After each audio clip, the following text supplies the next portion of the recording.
धडगाव तालुक्यातील माळ कारभारी पाड्यात मध्यरात्री अज्ञात वन्य प्राण्यांचा हल्ला, 6 बोकड्यांचा बळी।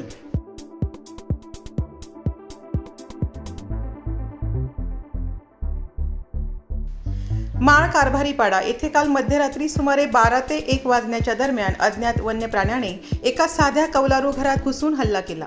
या हल्ल्यात एकूण 6 बोकड्यांचा जागीच मृत्यू झाला आहे।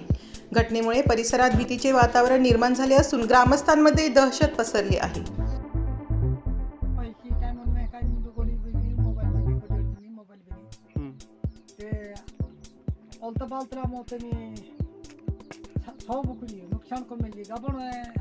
तीन बुकरी गाभण होती पेटम बच्चा एक ते या आखरी महिना होता नुकसान करून दिली। हा हल्ला वाघ किंवा बिबट्याचा असावा असा स्थानिकांचा अंदाज आहे, मात्र याबाबत अद्याप अधिकृत पुष्टी झालेली नाही। वन विभागाने घटनास्थळी येऊन पंचनामा करून तातडीने कारवाई करावी अशी मागणी ग्रामस्थांनी केली आहे। आदिवासी जनजागृती न्यूज नंदुरबार। नमस्कार।